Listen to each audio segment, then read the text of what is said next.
ਸੋ still ਅਗਰ ਤੁਸੀਂ ਮੈਨੂੰ ਜਿੰਨਾ ਕਿ ਮੈਂ ਡਾਂਟ ਖਾ ਕੇ ਆਇਆ ਉਹਨਾਂ ਤੁਸੀਂ ਮੈਨੂੰ ਪਿਆਰ ਦੇ ਦਿਓ ਤਾਂ ਮੇਰਾ ਹੌਸਲਾ ਵੱਧ ਜਾਏਗਾ, ਮੈਂ ਆਪਣਾ ਕੰਮ ਠੀਕ ਕਰ ਲਵਾਂਗਾ।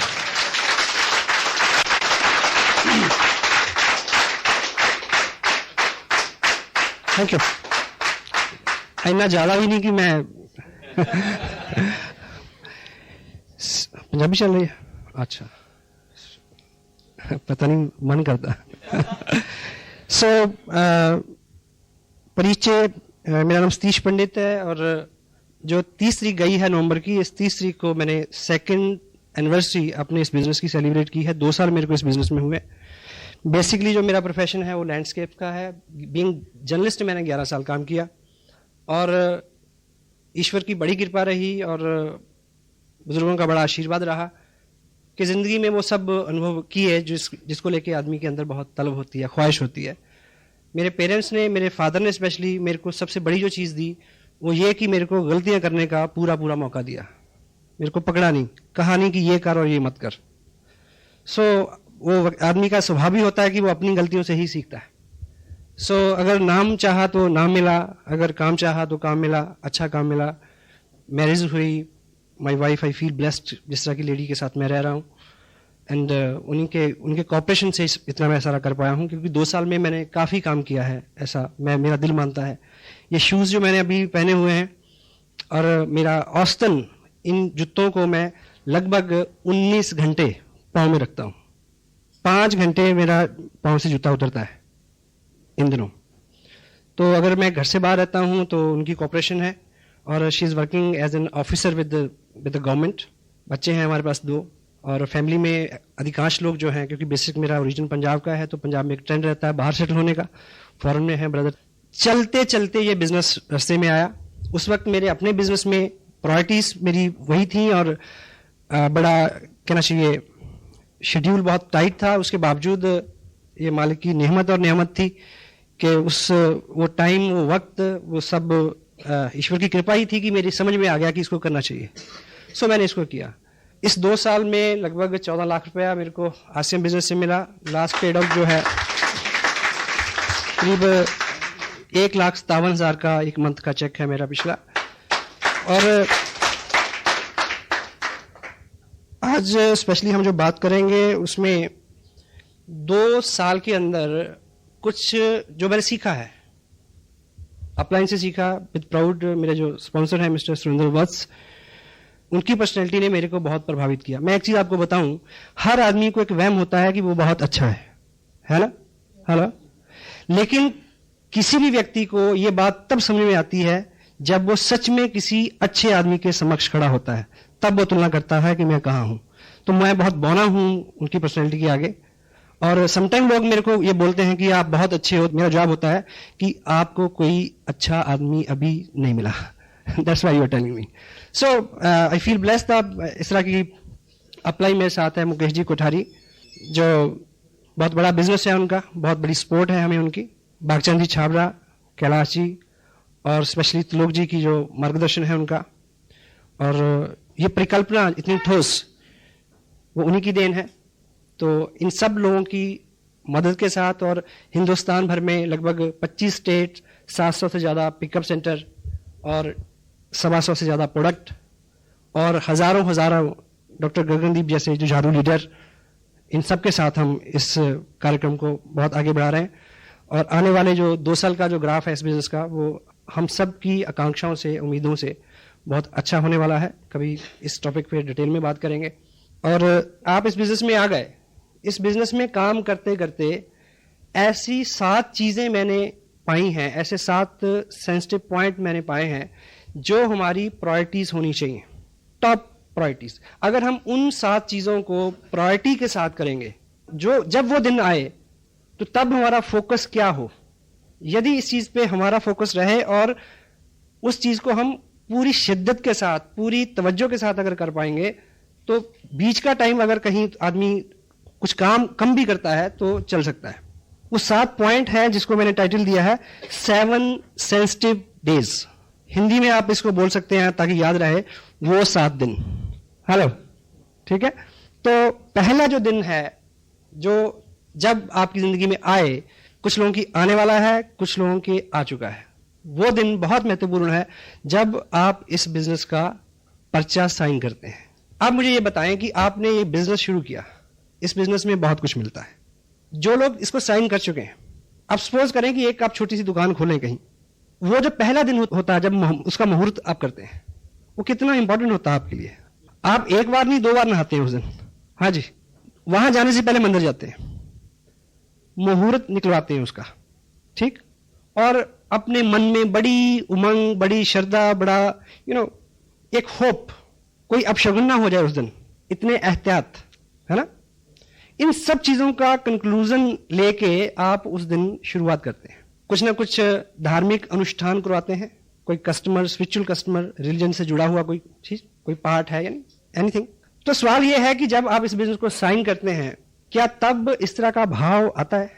जनरली नहीं आता, क्योंकि हम इसको बिजनेस मान के साइन नहीं करते। शायद बाद में फील होता है ना। यदि आपने शुरू करना है तो आप, मेरी राय है कि इसको इस तरह से शुरू करें। हेलो, यदि कर चुके हैं तो कल मान लीजिए कि वो पहला दिन है, कल कुछ अलग से टाइम निकालें। अगर आपका चेक आ चुका है तो उसको किसी पवित्र जगह पे रखें, मालिक को उसमें हाजिर नाजिर करें। हेलो, वो हेल्प बिल्कुल फ्री है। हाँ जी, वो जो है आप सबकी अपलाइन की भी अपलाइन है। हेलो, एक पिक्चर में एक डायलॉग था, एक प्रभावशाली जो बिजनेसमैन है वो अपने बेटे को बोलता है कि आज की दुनिया में ऐसा बला बला करने के लिए सबके स्विच अपने हाथ में रखने पड़ते हैं। हाँ जी, और वो आगे से जवाब देता है कि एक मेन स्विच है जो उसके पास है, यदि उसने ऊपर कर दिया हेलो, आपकी ऊर्जा, आपकी शक्ति, आपकी ताकत, आपकी अकल, नॉलेज, कुव्वत, सब आपको मुबारक हो, लेकिन मेन स्विच है कहीं। हेलो, ठीक है। तो इस तरह का भाव लें, इस तरह का संकल्प करें, उस मालिक को हाजिर करें उसमें, ठीक है। तो एक अच्छी शुरुआत। हाँ जी, ठीक है। क्योंकि ट्रेडिशनल काम में बड़ा हम करते हैं कि ऐसा ना हो जाए, वो आगे नींबू टांगते हैं कुछ लोग, या परांदी टांग देते हैं, परांदी टांग के नहीं घूमना कल से। हेलो, सो इस तरह का कुछ, आप सहमत है? अगर आप इस तरह का करके शुरू करोगे तो आपको हर वक्त पे वो याद आता रहेगा। हेलो, जब भी मुश्किल आएगी वो याद आएगा, me and God can do wonder. Hello, me and God, हम दो मिलके कमाल कर सकते हैं, ठीक है। तो वो दूसरा जो है वो आपके साथ हर वक्त हो, वो है। लेकिन अगर आप ग्रेटिट्यूड के साथ उसको साथ रखेंगे, आभार व्यक्त करते हुए हर वक्त, तो उसकी कृपा निश्चित रूप से ज्यादा बरसेगी आपके ऊपर, ठीक है। पहला दिन। सेकंड, दूसरा जो सेंसिटिव दिन आपके बिजनेस में होगा वो हर महीने में एक बार आता है, जब आपके बिजनेस की क्लोजिंग होती है, जिस दिन आप सारा बिजनेस कलेक्ट करके पोस्ट करते हैं भीलवाड़ा के लिए। बहुत इंपॉर्टेंट दिन होता है। सभी, सारा बिजनेस कलेक्ट हो ठीक से, सारा चेक हो, उसमें कोई त्रुटि तो नहीं, गलती तो नहीं, ठीक। उसकी फोटोकॉपीज करवाएं, पीछे आपके पास रिकॉर्ड हो, कोरियर गुम हो गया तो क्या होगा। हेलो जी। और जब आपका ग्रुप बड़ा हो तो बड़े ग्रुप में जहां पे अभी नए सीखने वाले लोग हैं, उस डेट को आपका वहां होना जरूरी है। हाँ जी, मैं हर महीने प्लान करता हूं कि मुझे 8 तारीख को कहां होना है, एवरी मंथ। अगले मंथ का मेरे को भी इसे पता है। अभी देहरादून में मेरा बिजनेस है, 1 लाख का बिजनेस 40 लाख से ज्यादा है। वहां जो पहला एक्टिव आदमी है उसके ऊपर एक व्यक्ति है, वो एक्टिव नहीं थे 2 साल से, अब उन्होंने एक्टिविटी करनी शुरू कर दी, 5, 7, 10 हजार का बिजनेस किया। मैं वहां गया उनको बताने की क्लोजिंग प्लेसमेंट कैसे होती है। यानी उस ग्रुप में 5,000 का बिजनेस बढ़े, इनकम से कोई सरोकार नहीं इसका, पर I am the only person between he and me, we are 2 person only. I went over there, I came back Delhi, वहां कुछ ऐसी एक्टिविटीज थी। 8-9 तारीख का ये शेड्यूल, इस तरह से मैंने एवरी मंथ क्लोजिंग से कंसर्न जितने भी जरूरी काम है, आपकी एक्टिव अपलाइन आपको बता सकती है। बहुत बार किसी अच्छे आने वाले भावी लीडर का आप वहीं पे फ्यूचर चौपट कर सकते हैं, इस त्रुटि के बारे, ये गलती ना हो। हर महीने की क्लोजिंग में आपको पता हो मुझे कहाँ होना है, क्या करना है, और जहां पे आप क्लोजिंग करा रहे हैं वहां पे उन लोगों के साथ डिस्कस करो कि इसको ऊपर, इसको नीचे, दाएं बाएं, आगे पीछे, क्यों, वाई, सिखाना है। Hello, got it. थर्ड, तीसरा सेंसिटिव महत्वपूर्ण दिन जो है वो आपके बिजनेस में होगा हर मंथ में। आपने बिजनेस भेज दिया, उसके बाद एक डेट होती है जिस दिन बिजनेस फाइनल होता है। भीलवाड़ा कंप्यूटर में सारा फीड होता है, फाइनल होता है उस दिन तक आप असेस करें कि किस व्यक्ति का चेक बनना था, सारा बिजनेस सबमिट हो गया या नहीं हो गया, कोई त्रुटि के कारण कोई ब्रेक ट्री में तो नहीं पड़ा, किसी का टारगेट रह रहा है 200 रुपए की शॉपिंग अगर हो जाए तो उसको चेक कर सकता है, ब्ला ब्ला ब्ला। बहुत इंपॉर्टेंट, संपर्क में रहे आप नए लोगों के, ये हर मंथ में आने वाले दिन है। Fourth one is big event.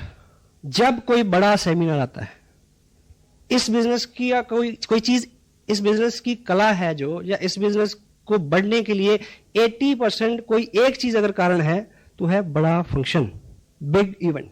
कोई बड़ा सेमिनार आने वाला है, उसमें आपने क्या क्या करना है, उसकी तैयारी में आप कितने मुस्तैद हैं। और सपोज जैसे 2 जनवरी को करनाल में और 30 जनवरी को लुधियाना में सेमिनार है, ठीक, आपने भी जाना है, मुझे भी जाना है। आपने कहां से चलना है, किसको लेके चलना है, कैसे पहुंचना है, इस सारे की प्लानिंग, आपकी टीम कहां कहां से आएगी, किस किस साधन से आएगी, कितना रास्ता है, वो सब चीजें वेल मैनेज्ड, शेड्यूल्ड शुरू में खुद करना पड़ता है। देखिए किसी भी व्यक्ति को, आज यहां बहुत सारे लोग जो डिस्ट्रीब्यूटर हैं स्पेशली, उनको कोई बुलाने नहीं गया, वो अपने आप आए।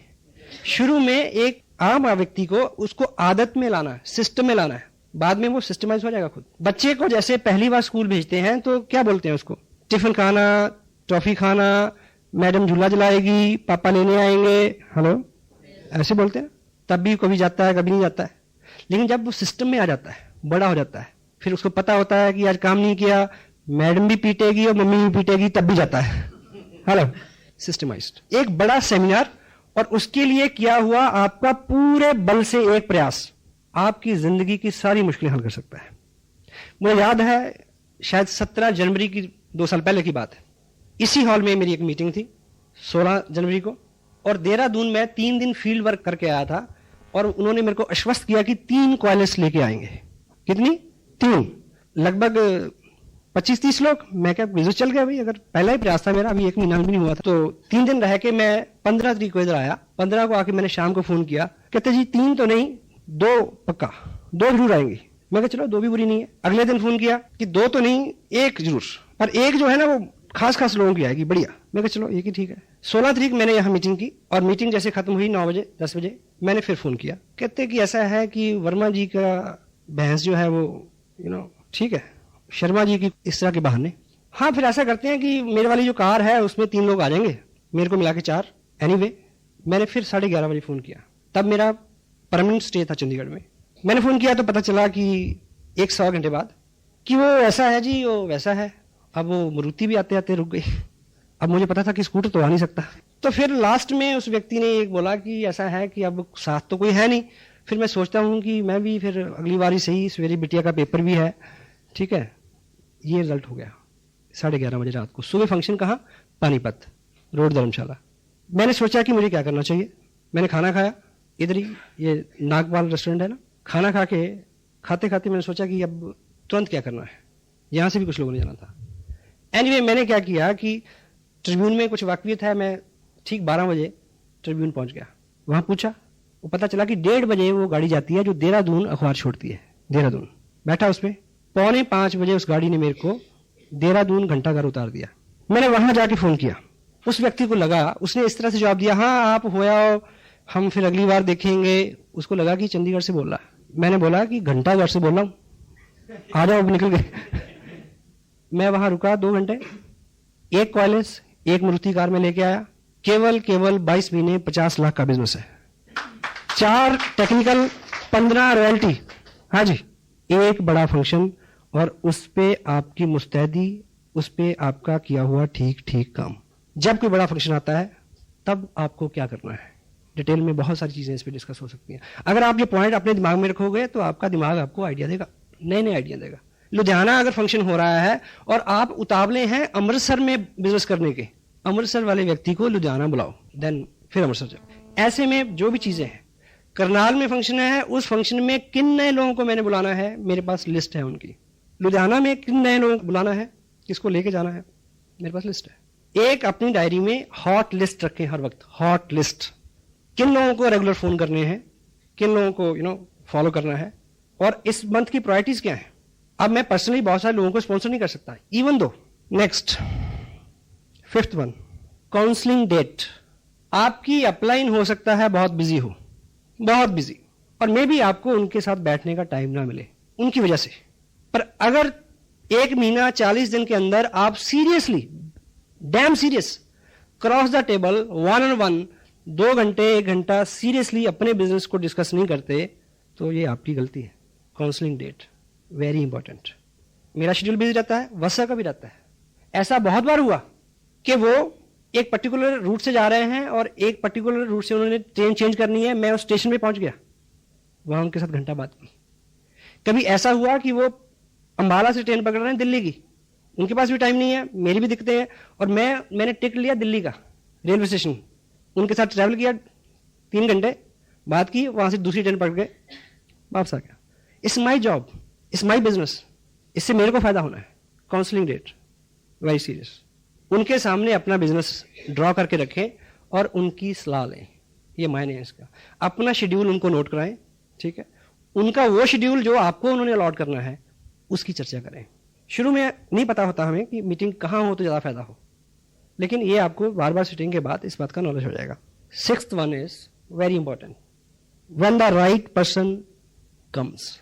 आपका बिजनेस तब उठेगा, आप काम कर रहे हैं, लोग आ रहे हैं, ज्वाइन हो रहे हैं, एक्टिविटीज हो रही हैं, सब हो रहा है, उसमें एक्चुअली उठाव तब आएगा जब सही किस्म का व्यक्ति आपके बिजनेस में साइन करेगा।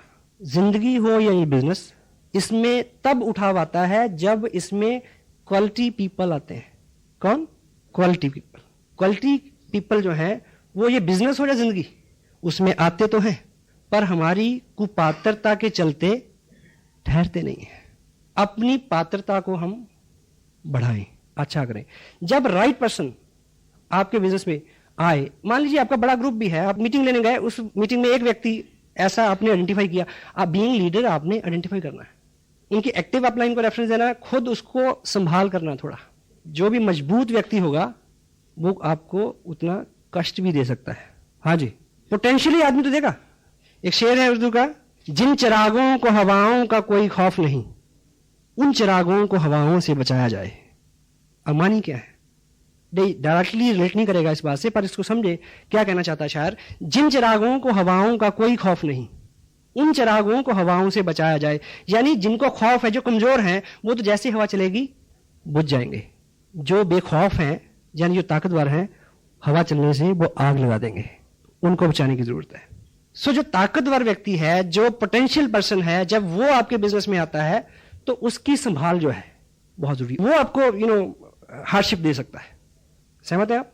और पोटेंशियल पर्सन जो होता है उसके साथ व्यवहार को लेके, काम को लेके, सब चीजें बहुत सदी हुई होनी चाहिए। और ऐसे व्यक्ति के आगमन पे अपनी अपलाइन को काउंसिल करें, उनकी हेल्प लें। मे बी तब आपका स्टेटस उस दर्जे का ना हो, मे बी आपकी पर्सनैलिटी अलाइज ना करती हो वहां पे, maybe, then take proper help, उसकी संभाल। Got it? यस। और अपने ग्रुप में हमेशा इस चीज को कोशिश करें आइडेंटिफाई करने की, कौन लोग आ रहे हैं, कैसे लोग आ रहे हैं, किसका क्या बैकग्राउंड है, किसका क्या एक्सपीरियंस है, ठीक है। कोई आदमी अच्छे से काम कर रहा है, मे बी आपका एक डिस्टेंस ग्रुप हो यहाँ से 200 किलोमीटर दूर, वहां पे औसतन 30-40 हजार का बिजनेस आता है, ठीक है। आप उसको वॉच करें, कभी चेक करें कि एक महीने एक ही व्यक्ति ने 20-25 लोगों को ज्वाइन कराया, ये घंटी है, हेलो, अलर्ट हो जाए वहां पे। अगर उस व्यक्ति को संभालिए, क्योंकि जो लोग 40,000 का बिजनेस आपको भेज रहे हैं पिछले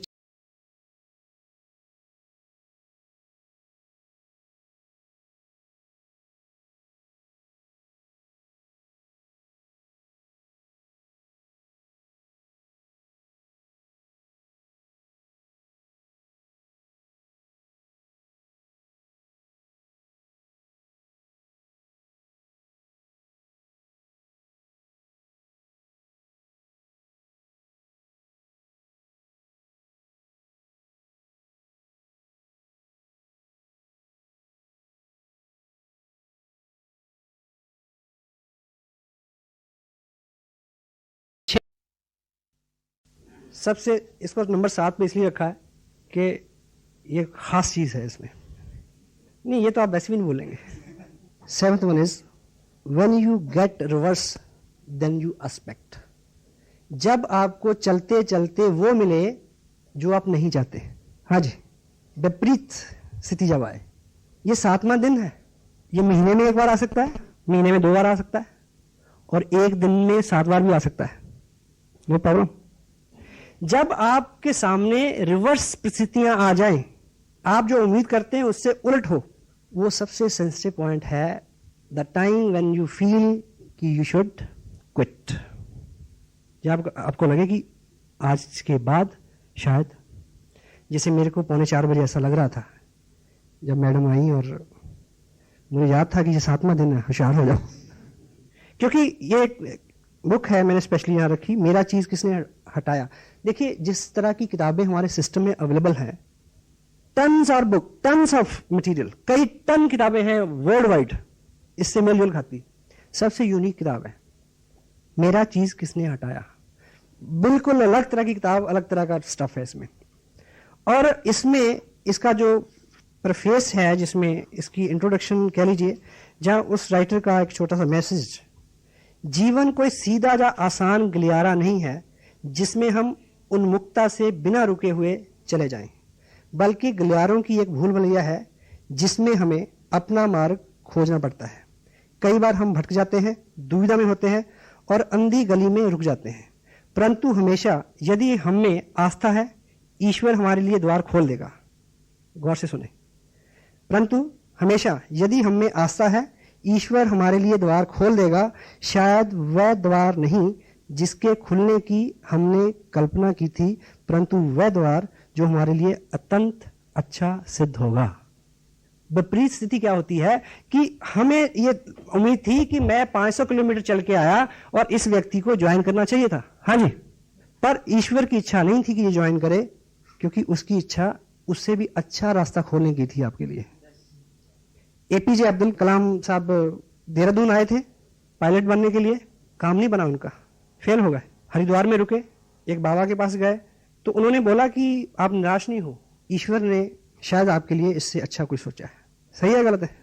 तो ऐसी बहुत कई बार आपके सामने ये स्थितियां आएंगी जब जो आपने एक्सपेक्ट किया हो, जो आपने उम्मीद की हो, उससे बिल्कुल रिवर्स सिचुएशन होगी, और उस सिचुएशन में आप किस तरह से रिएक्ट करते हैं, किस तरह से व्यवहार करते हैं, उसका बहुत बड़ा सरोकार असर होगा आपके फ्यूचर के ऊपर। बिजनेस स्कूल ये किताब है, ये मेरे को बड़ा अच्छा लगा लकीली कि मैंने इसको लगभग 2.5 साल पहले पढ़ा था। रॉबर्ट कियोसाकी, इनका जो मानना है कि MLM जो है वो एक वरदान है, एक ब्लेस है जिंदगी के बारे में बहुत कुछ सीखने के लिए। और ये व्यक्ति खुद जो है नेटवर्किंग नहीं करते। उन्होंने बोला कि मेरे को, उनको एयरफोर्स में उन्होंने कई लड़ाइयां लड़ी उस टाइम की, कहते कि मेरी ट्रेनिंग उस वक्त हो गई कि जब एक ही सेकंड में डिसीजन लेना था। हाँ जी, जब आप पायलट कैसे डिसीजन लेता है, तो आदमी के साथ जिंदगी में जो डिसीजन होते हैं, छोटे बड़े डिसीजन, वही पे करते हैं। आदमी की पूरी जिंदगी में सिर्फ एक फलसफे पे आदमी फेल है, क्या?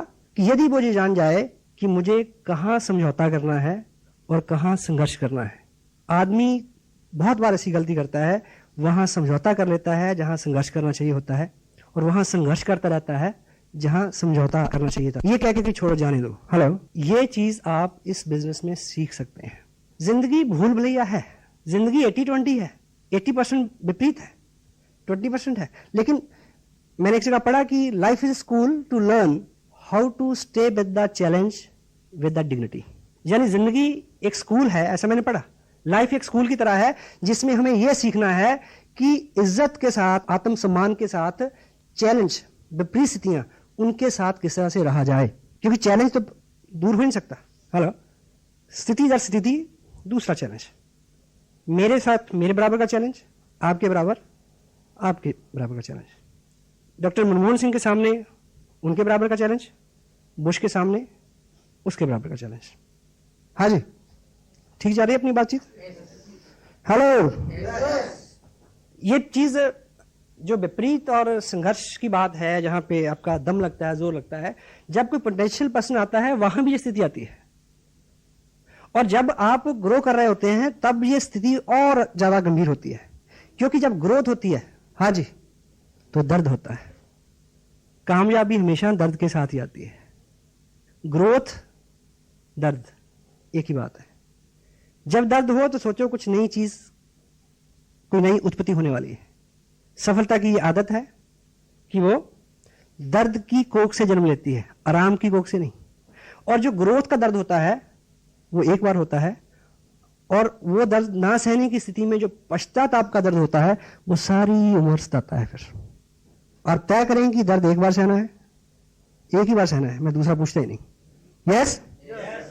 तो when ever you feel tough time, जब आप विपरीत स्थितियों में जी रहे हों, जब सामने से चैलेंज आए, पर्सनली आई फील ब्लेस्ड कि मेरे सामने है, आज भी है, उस तरह के नहीं जिस तरह के आपके सामने है, मेरे सामने अलग तरह के, ताकि मैं सीख सकूं। ईश्वर कमजोर आदमी को मुश्किलें देता है, इसलिए कमजोर आदमी को मुश्किलें देता है, क्यों? ताकि वो मजबूत हो जाए। मजबूत आदमी को इसलिए मुश्किलें देता है ताकि वो महान हो जाए, और महान आदमी को मुश्किलें इसलिए देता है ताकि उसको याद रहे कि मेन स्विच मेरे हाथ में है, तू इंसान है। हेलो। तो ये तो चलता रहेगा। अगर आप अच्छी और बड़ी ख्वाहिश रखते हैं, बड़ी सक्सेस की कामना रखते हैं, तो बड़ी मुश्किल के लिए तैयार रहें। वो जब आएगी आपको पहले से थोड़ा ऊपर खड़ा करके जाएगी। देखिए, ये मैं 7 डेज की जहां तक बात करता हूं, वो तो वैसे तो कभी भी शुरू में, लेकिन जब आप प्रोग्रेस कर रहे हैं, बिजनेस बढ़ रहा है, उस वक्त की जो चैलेंज है, मे भी कोई ऐसा अभाव हो, ऐसी कोई कमी आपके पास आ जाए, मे भी साधन की कमी है, मे भी टाइम की कमी है, मे भी कोई चीज, तब आप सोच सकते हैं कि टफ टाइम है। अभाव जो है, अभाव बहुत बुरा है, पर अभाव बहुत जरूरी है। हाँ जी, आप और मैं सब इस हॉल में इस समय इसलिए बैठे हैं कि कोई कमी है। हाँ जी, अभाव जो है, अभाव नहीं हो तो आदमी काम क्यों करे? अभाव पहला कारण है जो आपको गतिशील करता है। और वैसे भी ऐसा माना गया है कि सफलता जो है वो बहुत चतुर होती है। उसको अधिकांश स्थितियों में किसी व्यक्ति को तब नीचे गिराने में बहुत मजा आता है जब वो उसके पास पहुंचने ही वाला होता है। अधिकांश लोग ज्ञान, अनुभव, ये साधन, इन चीजों के अभाव में नहीं हारते, इसलिए हारते हैं कि जीतने से पहले घुटने टेक देते हैं। यूं भी जिंदगी एक क्या है, एक इंग्लिश में एक कोट भी है, success is a journey not destination. एक शेर भी है, मेरी जिंदगी एक मुसलसल सफर है, जो मंजिल मिली तो आगे बढ़ा दी। हाँ जी, जिस टॉपिक में बात कर रहा हूं, 7th वन इज विपरीत स्थितियां। जहां पे आके हम रुक जाते हैं वो बड़ा सेंसिटिव मोड होता है। इस किताब के हवाले से मैजिक ऑफ थिंकिंग, बड़ी सोच का बड़ा जादू, जब हम हारते हैं तब हम किस तरह से सोचते हैं, इस बात पे निर्भर करता है कि अगली बार आप कितनी देर में जीतोगे। हाँ जी, विपरीत स्थिति में जो हमारे रिएक्शंस हैं, जो हमारे कमेंट्स हैं, जिस तरह से हम जो डिसीजन हम लें, जो हम विचार दिमाग में लाएं, उसके वो सारी चीज तभी क्लियर हो जाएगी, तभी तय हो जाएगी कि अगली बार आपने कितनी देर में जीतना है। जितना गलत, जितना रिवर्स आपका रिएक्शन होगा, अगली जीत आपकी उतनी दूर हो जाएगी। मे भी कोई विपरीत स्थिति ऐसी हो कि आप बहुत सारा काम करें और आप अपनी अपलाइन से मिलें, आपके मन में हो कि वो जो आपकी अपलाइन है वो सज्जन बहुत खुश होंगे और वो शायद रिस्पॉन्ड ही ना करें। हाँ जी, आप सोचेंगे छोड़ो यार, ऐसे बिजनेस की ऐसी तैसी नहीं करते। कोई गलत कमेंट, क्योंकि ह्यूमन है, इंसान है, हर आदमी सीख रहा है। मुझे याद है, मैं पहले 90 दिन में मेरी रॉयल्टी हो गई। मैं उम्मीद करता था कि वाह बल्ले बल्ले हो जाएगी, ट्रॉफी का जब फंक्शन होगा। मुझे जब ट्रॉफी मिली तो उस मीटिंग में 55 लोग थे। मैं बड़ी उम्मीद करता था कोई ताली बजाएगा, किसी ने बजाई। हाँ जी, that could be reverse day for me, that may be 7th day for me। हाँ जी, और जिस महापुरुष ने मेरे को ट्रॉफी दी, अगले महीने उन्होंने बिजनेस छोड़ दिया। कैसा लगा होगा? 7th day. खून पसीना एक करके एक पहले व्यक्ति को रॉयल्टी पे पहुंचाया एक बड़ी लेग में, अगले महीने ही क्विट्स छोड़ दिया। दूसरे महीने उससे नीचे वाले को पहुंचाया, तीसरे महीने ही क्विट्स। अपने अपने कारण ये सब रिवर्स है। आप किसी फंक्शन में जाएंगे ये बड़ी उम्मीद लेके कि ऐसा ऐसा ऐसा ऐसा होगा, बड़े अच्छे अच्छे ख्वाब ख्याल आपको आएंगे, और वहां विपरीत स्थिति होगी। वो दिन होगा 7वां दिन, सेंसिटिव डे। मैं ख्यालों ख्वाब की महफिलें न बेकदरे शौक सजा सका। मैं ख्यालों ख्वाब की महफिलें न बेकदरे शौक सजा सका, तेरी एक नजर के साथ ही मेरे सब इरादे बदल गए। रिवर्स हो सकता है। मुझे याद है फंक्शन था इधर कुरुक्षेत्र में, नाइट का बिग शो। देहरादून से एक अपने मित्र हैं, रॉयल्टी में हैं। तब उन्होंने पहली बार कई महीने के लगातार संघर्ष के बाद पहली बार 1,15,000 का बिजनेस किया था कि बहुत सारे लोगों को लेकर आया हूं, ट्रॉफी मिलेगी। मैं सिंह साहब की बात कर रहा हूं जिनका आप डांस देखते हैं। लेकिन वत्स साहब ने उनको बताया कि मेरे पास जो लिस्ट पहुंची है कंपनी से अचीवर्स की, उसमें आपका नाम नहीं है, क्योंकि किसी वजह से आपका 5,000 का बिजनेस, उसमें कोई करेक्शन थी, कोई भी कारण था, वो टारगेट पूरा नहीं हुआ। मैं उनके साथ खड़ा था, मुझे धक्का लगा, पर उन्हें नहीं। उन्हें पता था कि ये वो 7वां सेंसिटिव दिन है। अब रॉयल्टी पे बहुत बड़ा बिजनेस है। रॉयल्टी, ट्रॉफी, ये सब जो चीजें हैं, आदमी के मन में बड़ी गुदगुदी होती है इसको लेके, होती है ना, होनी भी चाहिए। पर ये सम्मान जो है, सम्मान के साथ एक ही प्रॉब्लम है, ये जितना लेने जाओगे उतना दूर भागेगा। और सम्मान वैसे भी व्यक्ति का नहीं होता, उसके काम का होता है। इसलिए काम में ध्यान दें, सम्मान आपको ढूंढता फिरेगा।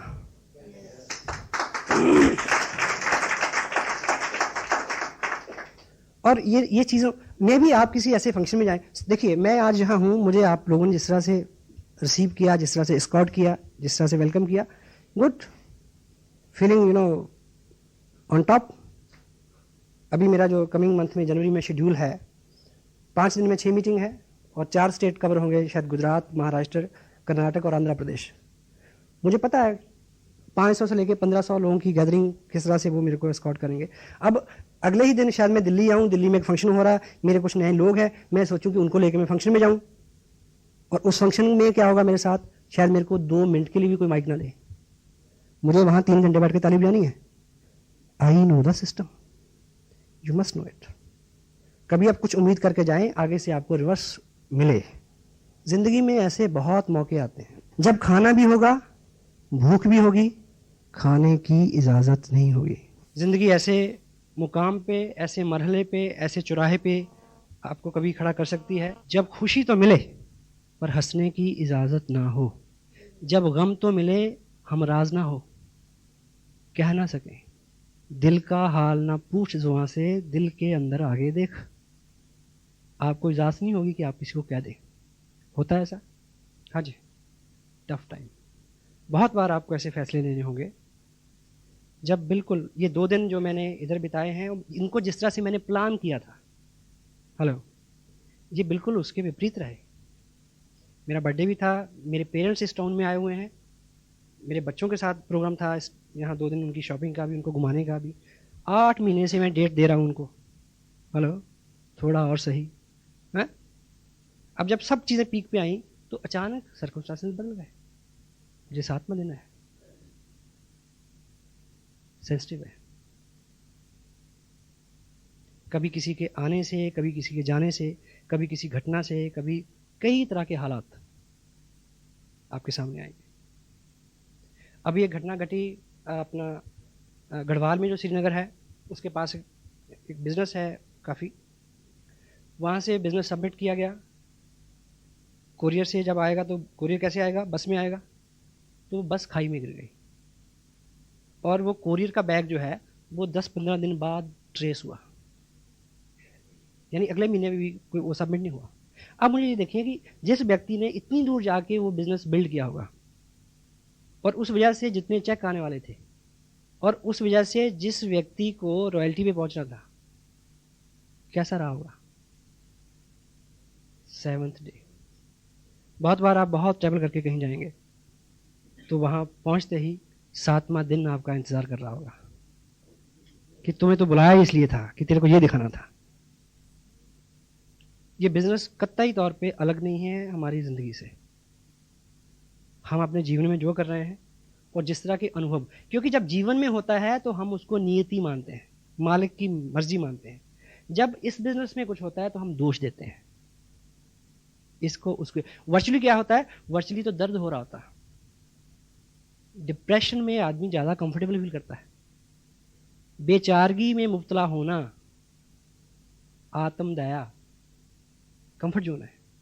विपरीत स्थिति में खड़े रहना, this is what you need. ठीक है, मुझे याद है कि जिस महीने मैंने ये बिजनेस साइन किया उस महीने एक मैं और चीज बताऊं कि ऐसे कई मौके आए पिछले 10-11 साल की लाइफ में, जब कोई महत्वपूर्ण काम मेरे को पड़ा, जब मेरे ऊपर कोई इस तरह की दिक्कत आई एडमिनिस्ट्रेशन से रिलेटेड, बीइंग जर्नलिस्ट मैंने उन कामों को टेलीफोन पे करवाया, लेकिन लास्ट टाइम एक ऐसी घटना घटी कि वो काम होना ही नहीं है, बस ये हो गया। और प्रयास करने के बाद मैंने अपने घर में मिसेज को ये समझाया कि अब ये उस मालिक की इच्छा है, इसमें कुछ होगा, और हमने ये फैसला लिया कि हमें उसकी रज़ा में चलना है। वो दिन था मेरी मिसेज की पोस्टिंग, जिससे मेरा टोटल बिजनेस डिस्टर्ब हुआ, बिल्कुल ऑपोजिट हो गया। लेकिन जब हम उस टाउन में गए, ट्रक में सामान गया, जिस कार में हम गए उसके ड्राइवर ने मेरे को आरसीएम बिजनेस की थोड़ी थोड़ी इन्फॉर्मेशन दी। वो जो ट्रैवलिंग थी, वो जो पहला दिन वो मेरा इंतजार कर रहा था वहां पे। I got that bless from that town. वहां जाके सामान रखा, घर की जो इनिशियल ज़रूरतें पूरी होती हैं, दूध वाला, कपड़े वाला, धोबी, ये वो ब्ला ब्ला, राशन की दुकान, वो फंडामेंटली सारे काम करके मैं तो चंडीगढ़ में रहता था। दूसरे ही दिन जब मैं केबल ऑपरेटर के पास केबल कनेक्शन के लिए गया तो वत्स साहब मेरे को मिले, उन्होंने मेरे को इस बिजनेस की कामयाबी का करेक्शन दिया। इस किताब का अगर मैसेज आपने, मेरा चीज किसने हटाया, क्या मैसेज है कि जिस दरवाजे को आप खोलने के लिए परेशान हो, हेलो, मे बी उस कड़े वक्त में, मे बी उस सेंसिटिव टाइम में ईश्वर आपके लिए कुछ इससे बढ़िया परोस रहा हो। मेरा खस्म है बहुता डाडा, मैनू हथ लगावी ना, पछतावे दी गुंजाइश रवे ना, ऐसी पुल कर जावी ना। वो बहुत डाडा है, वो मेरी फेवर में है, मैं ये कहना चाह रहा हूं, पर हम उसकी फेवर लें all the time. His super duper upline. एक लड़का जिसके पास रोजगार नहीं था, उसने पेपर में एक ऐड देखा कि उस टाउन का जो बस स्टैंड है उसमें जो टॉयलेट होता है, उस टॉयलेट पे अटेंडेंट की एक पोस्ट खाली है, जिसको बोलते हैं लू अटेंडेंट। उसने वो ऐड पढ़ा और उत्साहित हुआ और वो वहाँ गया। तो वहाँ उसका इंटरव्यू हुआ, यस हुआ कि आप काबिल हो, कर सकते हो। तो उसके सामने एक फॉर्म रखा गया कि इसमें साइन करो ताकि आपको जो नौकरी दे दें। तो उस लड़के ने क्या जवाब दिया कि मुझे साइन करना तो आता नहीं। तो सामने से जवाब क्या आया कि फिर ये नौकरी आपके लिए नहीं है। वहाँ से जवाब हो गया। जब वो वापस आया, रास्ते में आते हुए कोई फ्रूट वाला था, उसको उसने हेल्प किया फ्रूट रखने, साफ करने में। वहाँ से उसका रोजगार शुरू हो गया, एक फ्रूट विक्रेता का हेल्पर के नाते। फिर वो उस बिजनेस में आ गया, फिर बड़ा बिजनेस हो गया, फिर उससे भी बड़ा बिजनेस हो गया। साल बीते, एक दिन ऐसा टाइम आया कि वो दुनिया के नामी ग्रामी एक्सपोर्टर्स जो थे फ्रूट के, उनमें उसका स्थान था, बहुत बड़ी कंपनी। तो एक बार किसी बहुत बड़े बैंक के साथ उनका कोई कॉन्ट्रैक्ट होना था, तो वो अपनी मिसेज के साथ उस बैंक में गया और मैनेजर ने उसके सामने कुछ पेपर रखे। तो मैनेजर को पता था उसका स्टेटस क्या है, तो उन्होंने बोला कि साइन करना तो मेरे को आता नहीं। मैनेजर ने बोला कि तुम्हें साइन करना नहीं आता और तुम यहां तक पहुंच गए, तुम सोचो अगर तुम्हें साइन करना आता होता तुम कहां होते। कहता पता है, बस स्टैंड पे लूट